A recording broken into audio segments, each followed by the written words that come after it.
Hoy en día los viajes son cada vez más cotidianos. Los caminos unen territorios, ciudades, poblaciones y culturas. Sin embargo, en el pasado, estos eran todo un desafío. Es el caso de los incas, que hace más de 500 años pudieron llegar desde el Cusco hasta Copiapó gracias a un camino que aún perdura en la región. Los incas comenzaron como un pequeño pueblo hacia el año 1200, llegando a ser un gran imperio que dominó a una gran cantidad de poblaciones y territorios en los Andes. En su afán de conquista, el Inca llegó hasta el actual territorio de Chile hacia el año 1400. El camino del Inca, o Cápac Ñan, fue un hito fundamental en esta estrategia conquistadora, que abarcó un área de más de 6.000 kilómetros de norte a sur, siendo utilizado incluso durante la época de la colonia y en algunos casos hasta la actualidad. Atahualpa, el último señor inca, fue capturado y decapitado en 1535 por el conquistador español Francisco Pizarro. Al eliminar al principal señor inca, se desmorona la estructura del imperio y su extensa red administrativa, política y económica.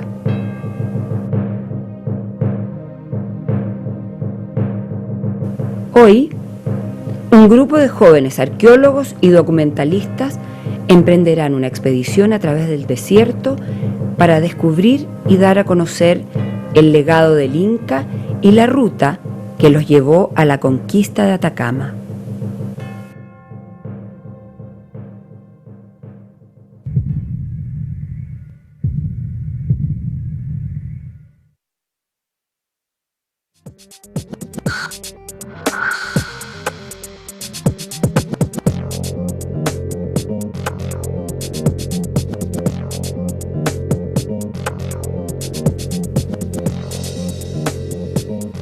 Desde la Pampa del Carrizo por el norte, el camino del Inca se interna a la región por el despoblado de Atacama.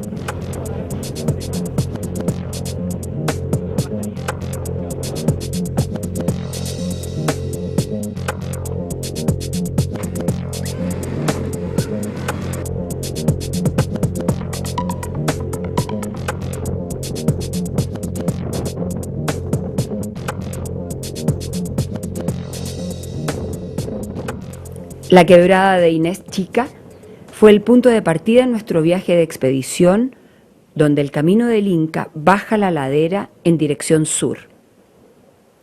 En este lugar, el arqueólogo Jorge Iribarren, a principios de la década del 70, identificó allí un pequeño sitio de paso o tambillo, instalado por los incas para el descanso de los viajeros.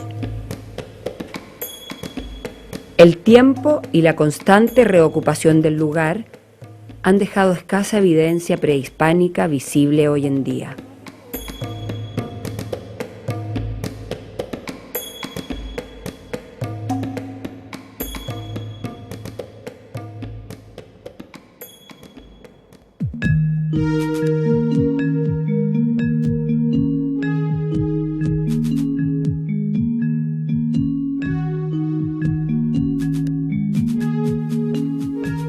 La aguada de Inés Chica posee una serie de antiguas construcciones que nos dan cuenta de la realización de actividades agrícolas en el pasado. Estas utilizaban un sistema de terrazas de cultivo regadas por canales abastecidos desde la aguada.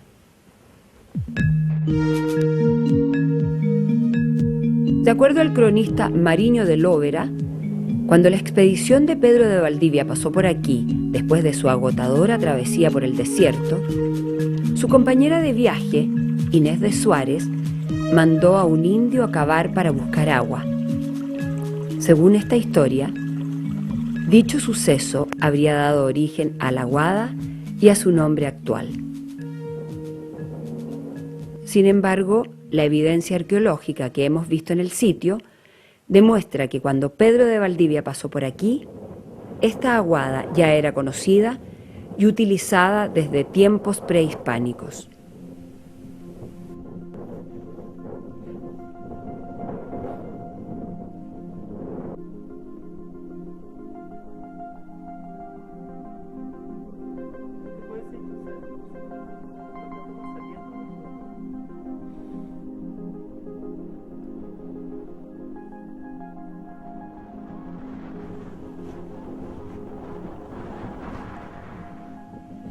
En nuestro viaje para continuar la travesía de la ruta Inca, proseguimos hacia el sur de la quebrada de Inés Chica.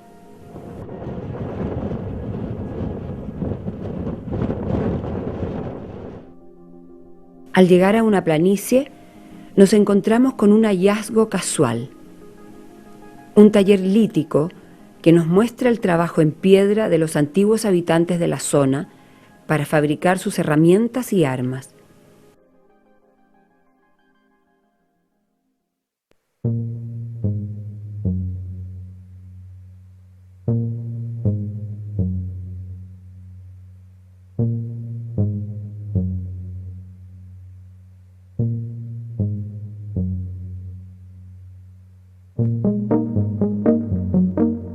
Siguiendo hacia el suroeste de la quebrada, el camino del Inca llega hasta el sitio conocido como Cachiyullito, lugar donde se encuentra una aguada y un tambo incaico.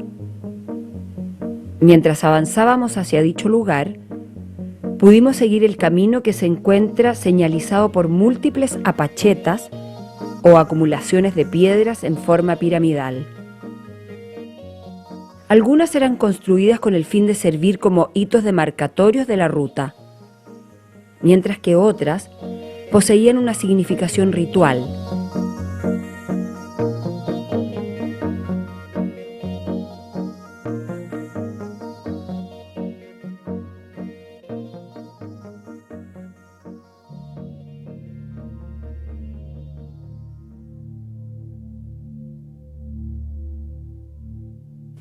El tambo Cachiyullito fue un lugar de aprovisionamiento de recursos que sirvió también de campamento para la extracción minera de cobre.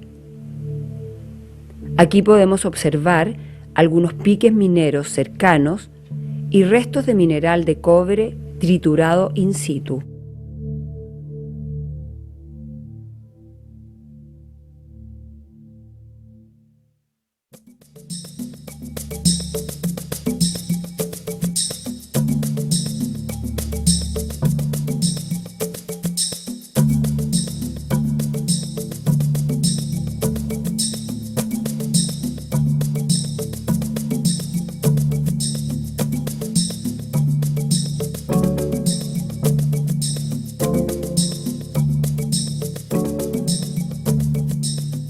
La planta arquitectónica de los recintos es rectangular, patrón constructivo típicamente incaico.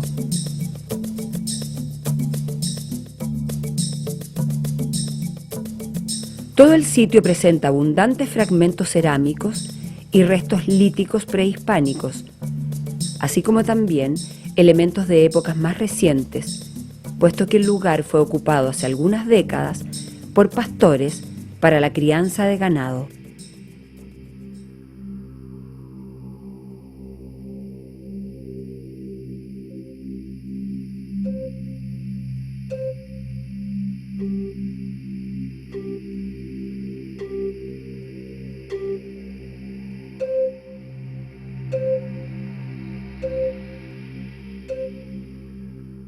Antes de llegar a la serranía del Indio Muerto, donde se encuentra el actual mineral de cobre de El Salvador, existe una antigua fuente de agua de gran importancia en el cruce del desierto. Desde tiempos inmemoriales ha servido para apagar la sed de aquellos que transitaron por el camino del Inca, siendo muy importante además en los primeros años de la actual explotación minera de El Salvador.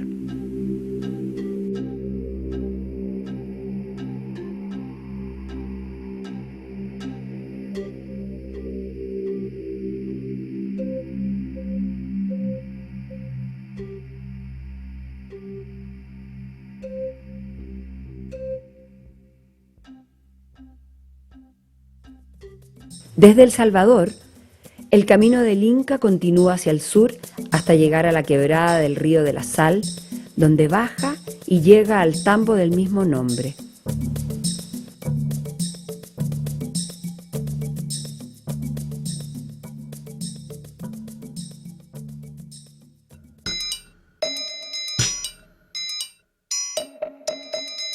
El tambo de la Sal fue descubierto por el arqueólogo Jorge Iribarren a principios de la década del 70.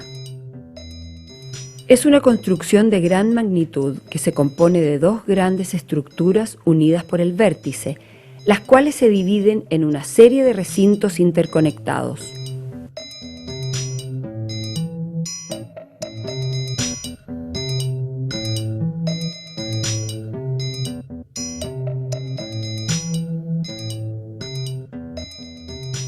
Este tambo probablemente funcionaba como lugar de posada y control administrativo del tráfico de hombres y productos. Los funcionarios incas, aquí dispuestos, registraban las cargas mineras que circulaban por la zona y abastecían a los viajeros de alimento y agua en su tránsito por el desierto.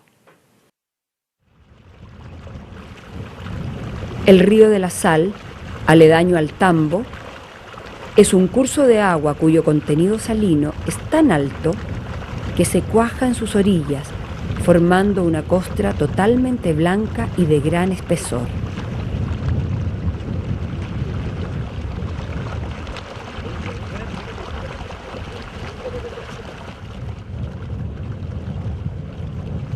Cuando la expedición de Pedro de Valdivia transita por este lugar, Jerónimo de Vivar nos cuenta: con el deseo que teníamos de ver correr agua, fuimos toda la gente a recibir algún refresco. Como los caballos allegaron, deseosos de beber, pusieron los hocicos en el agua y viendo que en el gusto era salada, salieron fuera y todas aquellas gotas de agua que en los pelos de las barbas se les pegaban, en aquel momento antes que se les cayesen en tierra, se le cuajaba y hacía sal.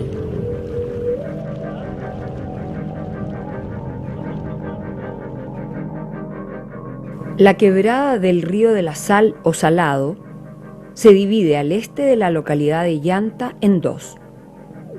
La del norte, donde se ubica el mencionado tambo de la Sal, y la del sur, denominada del Jardín, donde hasta el día de hoy circula el ferrocarril que llega hasta la fundición y antiguo pueblo de Potrerillos.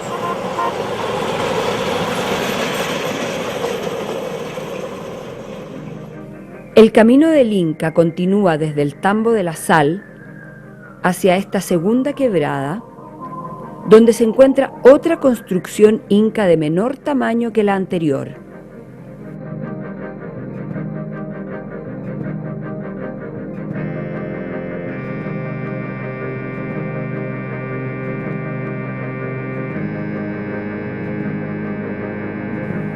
Desde aquí, la ruta inca remonta a una empinada quebrada, siguiendo un trazado en zigzag para minimizar la pendiente.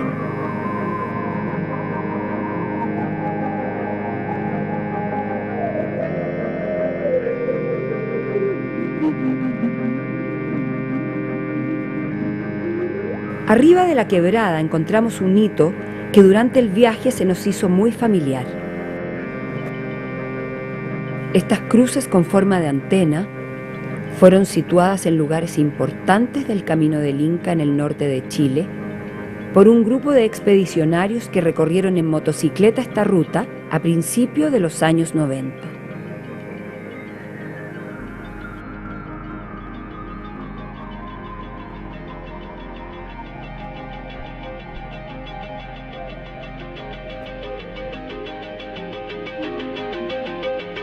La pampa del Inca comienza desde la parte alta de la quebrada del Jardín hacia el sur.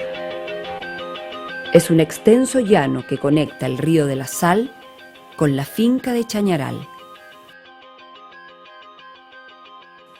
Actualmente se sitúa en la pampa un camino vehicular que destruyó gran parte de esta ruta. A pesar de todo, aún sobreviven en sus costados una serie de estructuras circulares pircadas, mudos testigos del paso del tiempo y de aquellos viajeros que buscaron refugio durante las frías y ventosas noches del desierto.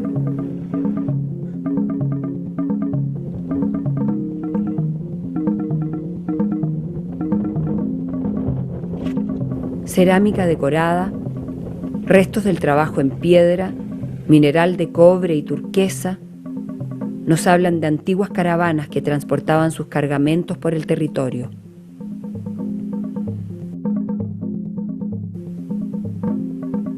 Antes de llegar a la finca de Chañaral, encontramos un tramo del Capac Ñan que no ha sido intervenido. Este mantiene su forma original con un ancho de 50 centímetros de trazado sinuoso y a modo de surco en la tierra.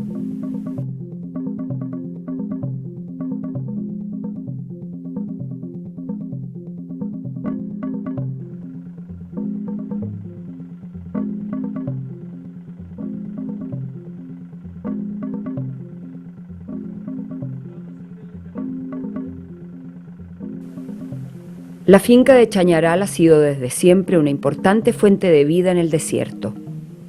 En este lugar se ha detectado una ocupación continua que se remonta por lo menos hasta la cultura El Molle, 2000 años atrás.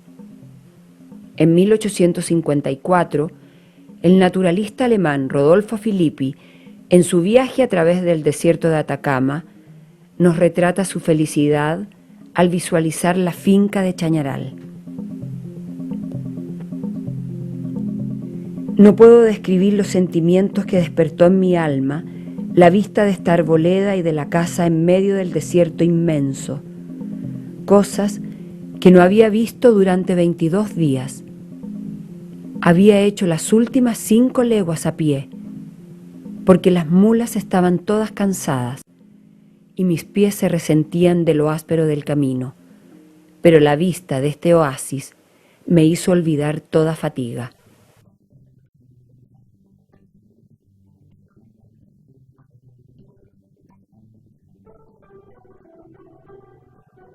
La finca de Chañaral posee un gran patrimonio arqueológico compuesto por arte rupestre de pintura roja, diversos sitios habitacionales prehispánicos, cementerios y a través de toda ella el camino del Inca.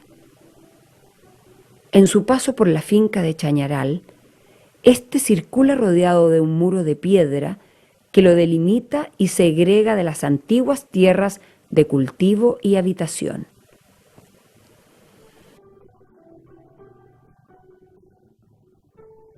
Pedro de Valdivia también llegó a la finca de Chañaral y aquel suceso fue registrado por su cronista Jerónimo de Vivar. En este vallecito tenían poblados los incas, señores del Cusco y del Perú, cuando eran señores de estas provincias de Chile. Y los que estaban en este valle registraban el tributo que por allí pasaba oro y turquesas y otras cosas que traían de estas provincias de Chile.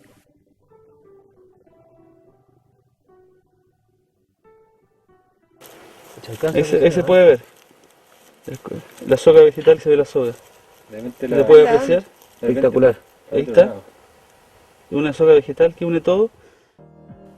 Este patrimonio arqueológico ha sobrevivido hasta hoy el paso de los siglos, pero su permanencia se encuentra amenazada. La acción inescrupulosa de saqueadores que buscan objetos para su venta o por simple curiosidad han alterado y destruido parte del patrimonio de este lugar, perdiendo para siempre un conocimiento invaluable.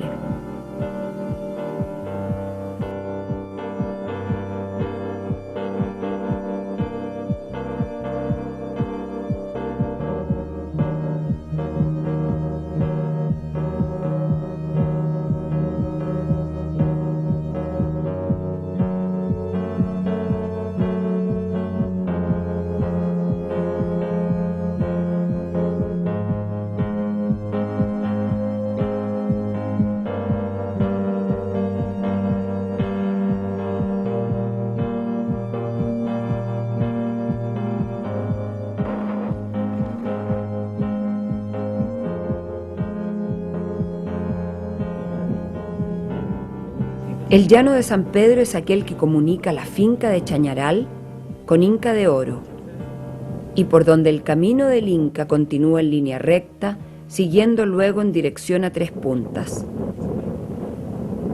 Nuevamente vemos la construcción de un camino vehicular sobre parte del camino inca.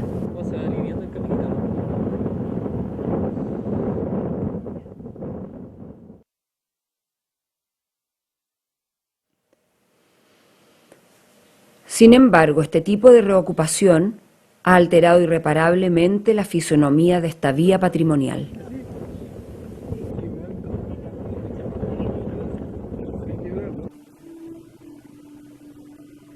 Nuestro siguiente hito en la travesía es Inca de Oro, pueblo minero con cerca de 300 habitantes, el cual se desarrolla en medio del desierto gracias al aporte de aguas provenientes desde la finca de Chañaral por medio de tuberías. Aquí nos detuvimos a planificar nuestro viaje restante.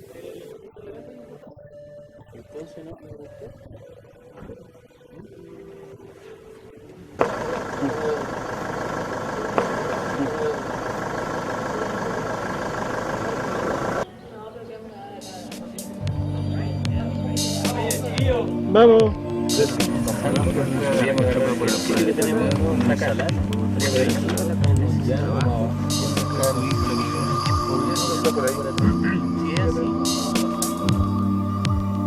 Para este tramo de la expedición, la ruta a seguir fue planificada utilizando una proyección elaborada con la ayuda de sistemas de información geográfica.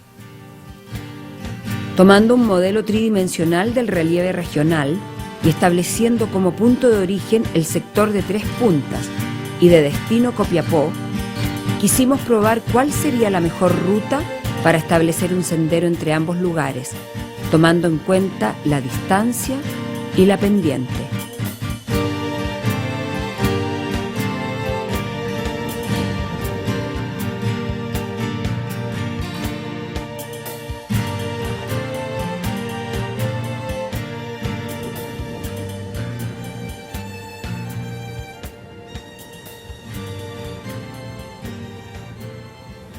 Antes de continuar hacia Tres Puntas, tomamos un pequeño desvío por la carretera pavimentada hacia el sur de Inca de Oro.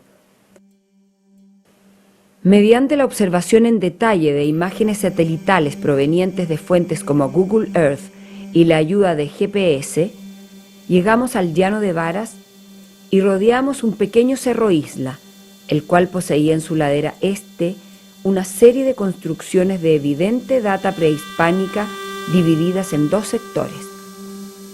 Encontramos allí cerámica de la cultura Copiapó, Inca y Diaguita.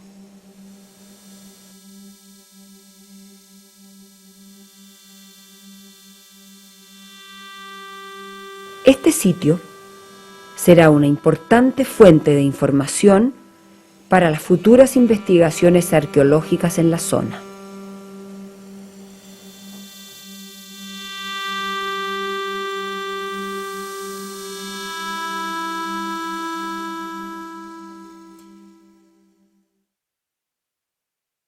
Volvemos a Inca de Oro y esta vez enfilamos hacia el suroeste para dirigirnos a Tres Puntas, aquel antiguo e importante centro minero que rivalizó con Chañarcillo en esplendor y riqueza gracias a la minería de la plata. Camino a Tres Puntas, notamos que el Capac Ñan sigue nuestro paso de cerca, dirigiéndose hacia el mismo lugar que nosotros, cruzando lomajes de modo ondulante, pero siempre en dirección recta. Antiguas construcciones como las de la mina Sebastopol siguen siendo usadas por pirquineros del lugar.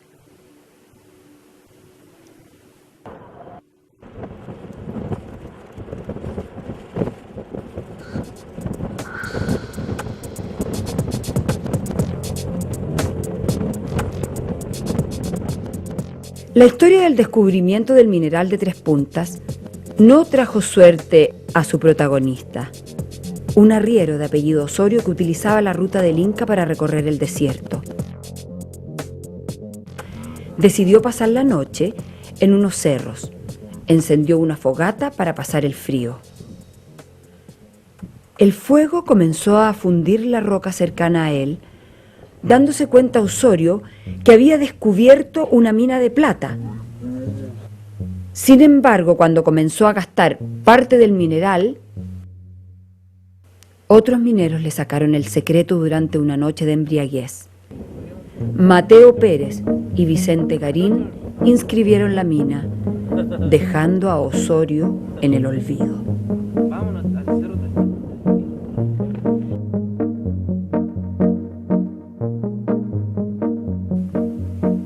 Lo primero que vimos al llegar a Tres Puntas fue su cementerio, separado del pueblo y ubicado al lado del actual camino vehicular.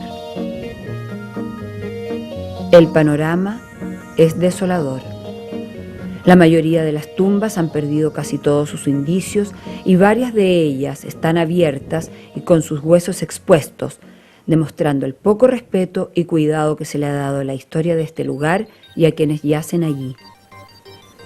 Hacia el oeste del cementerio, vemos por primera vez los cerros de Tres Puntas, reconocibles por su particular fisonomía indicada por su nombre.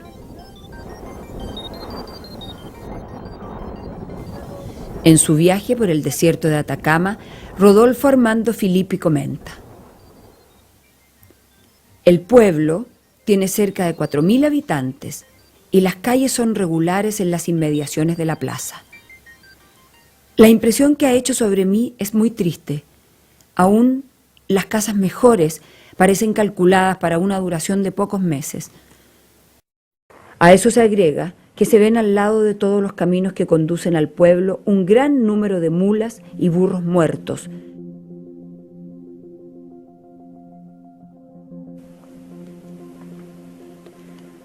La placilla del Inca, o el pueblo de Tres Puntas, aún conserva los cimientos de sus construcciones y el trazado de sus calles. Llama la atención, así como a Filippi, la gran abundancia de restos de basura de la época esparcidos por todo el lugar.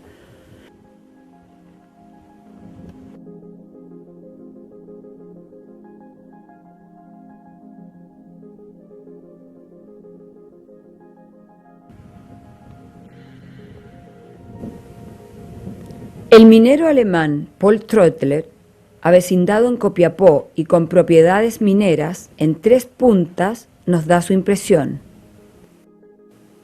En cuanto cayó la noche, se encendió una fogata frente a cada carpa y se comenzó a tocar música, a jugar, a bailar, a beber. En una parte se encontraban extendidos en el suelo numerosos ponchos con miles de pesos en oro encima de ellos y rodeados de jugadores.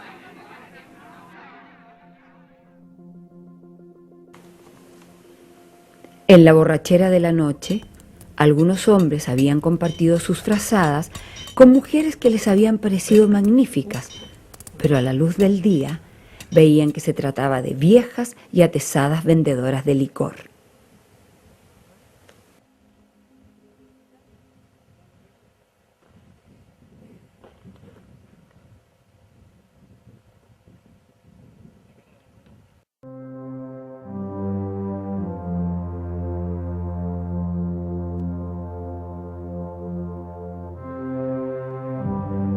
Debido a que el paso en vehículo se nos hace imposible, debemos atravesar el norte de la Sierra Cachiyuyo de Yampos hacia el sector conocido como Llano Piedra de Fuego.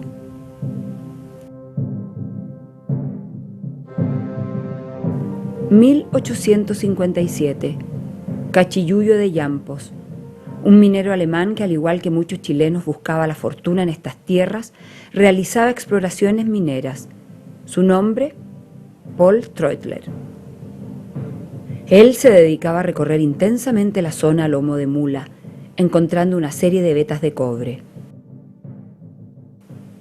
Un día, mientras Trottler terminaba una jornada más de sus exploraciones, no encontró a su mula en el lugar donde la había dejado, siguiendo sus huellas hacia una estrecha quebrada. A medida que se adentraba en este lugar y después de mucho caminar, la encontró bajo la sombra de un algarrobo al lado de una aguada que no conocía.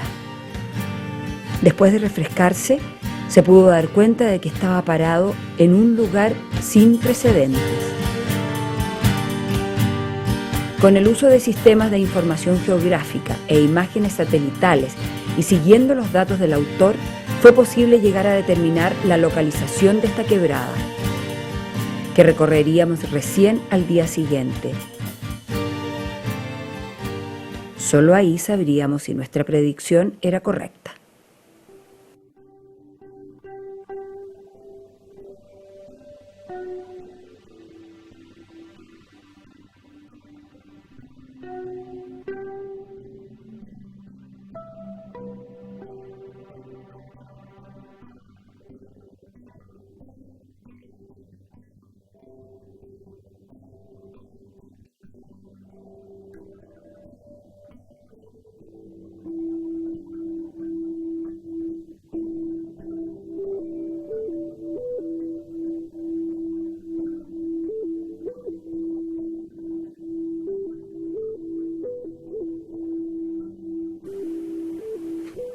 Al día siguiente ingresamos a la quebrada y nuestro asombro fue grande al constatar que Treutler efectivamente estaba en lo cierto. Es más, a poco andar nos dimos cuenta de la magnitud del hallazgo, el cual sobrepasó nuestras expectativas. Las pinturas de la quebrada de la Chinchilla, como se conoce dicho lugar, son similares en diseño a las de la finca de Chañaral, entre las que podemos distinguir figuras de seres humanos, guanacos y aves, además de muchas otras de formas irreconocibles.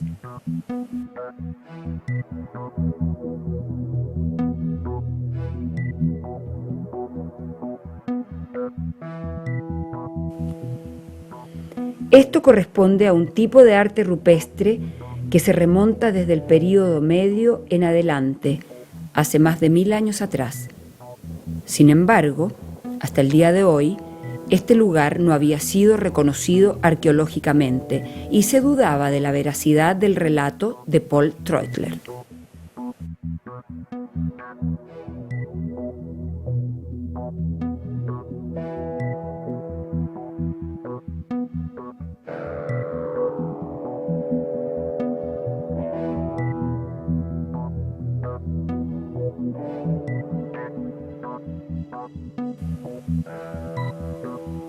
Este descubrimiento abre nuevas luces al estudio de la prehistoria regional y sus manifestaciones visuales.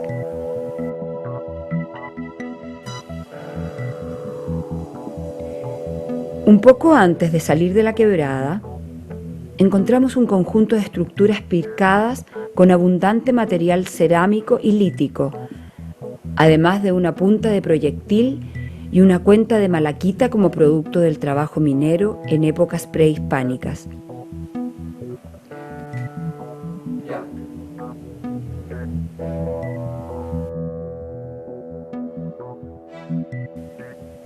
Frente a estas estructuras, nos llamó la atención un bloque de arte rupestre con la representación de una figura antropomorfa y un camélido, tema recurrente en la zona y quizá de carácter sagrado para sus creadores.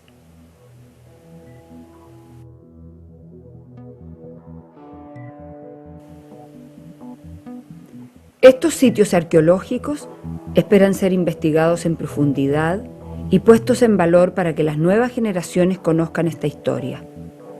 Solo así sabremos la verdadera magnitud de este hallazgo.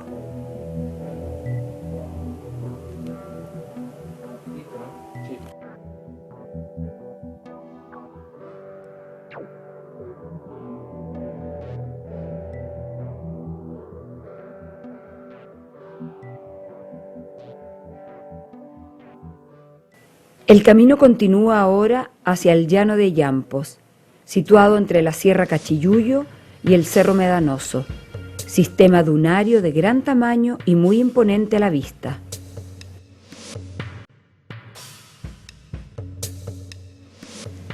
La arena y el viento han sepultado gran parte de las evidencias prehispánicas presentes en la zona.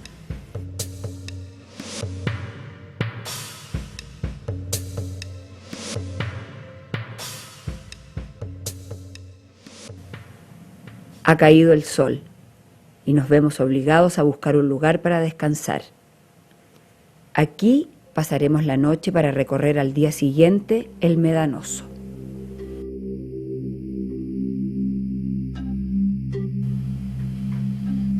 Es nuestro 9º día y estamos cada vez más cerca de completar la expedición.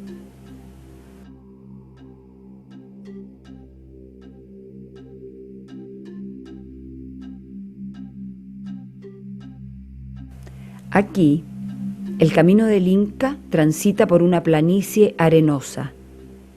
Este se encuentra asociado a construcciones de diversa envergadura que fueron parte fundamental de esta red vial.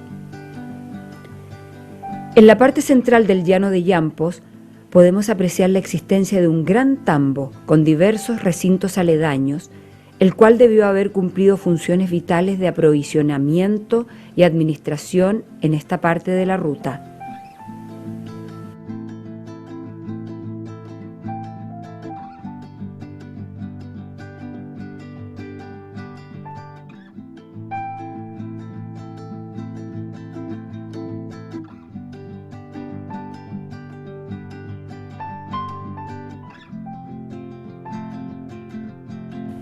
Abundantes restos cerámicos y de trabajo en piedra nos hablan de la presencia de grupos diaguita incaicos que coexistieron con las poblaciones locales en esta zona del desierto.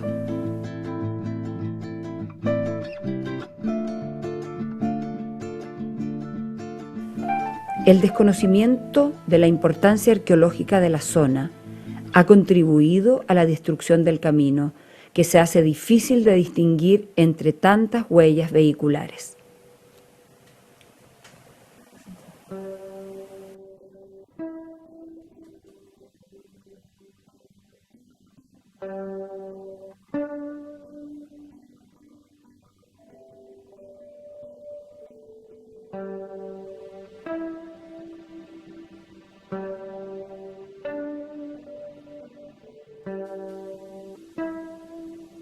Después del llano de Yampos, el camino del Inca atraviesa un terreno muy pedregoso.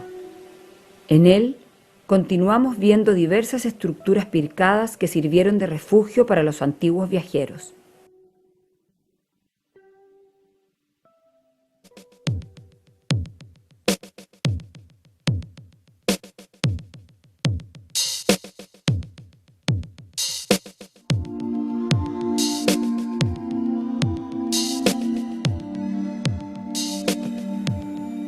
Aquí existe otro tambo, reconocido por investigadores en época reciente.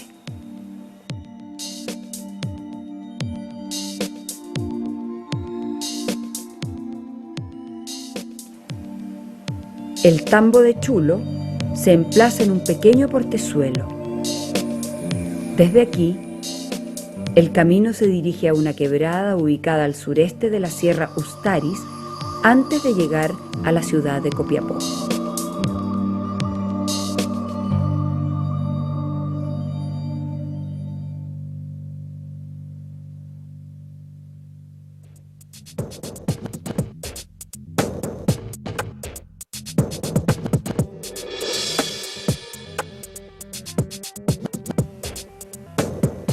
Al avanzar al sur de Chulo, el camino del Inca toma forma de huella tropera y atraviesa una quebrada, desde donde enfila en rumbo preciso hacia Copiapó, corroborando nuestra predicción computacional.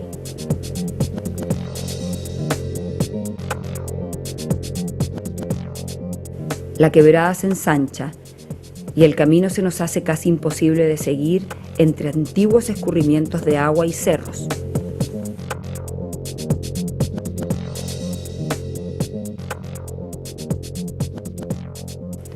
Estamos ya en la Sierra de Capis, a escasos kilómetros al norte de nuestro destino final, y hemos seguido el camino del Inca sin parar por 11 días de norte a sur.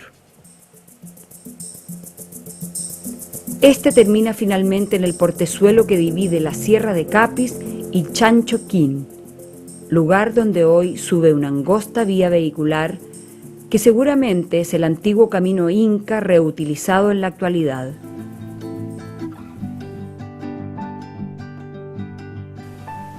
El Capac Ñam llegaba al antiguo Copayapu después del cruce de innumerables y agotadoras jornadas por el desierto de Atacama, siendo la entrada del antiguo Chile de aquel entonces.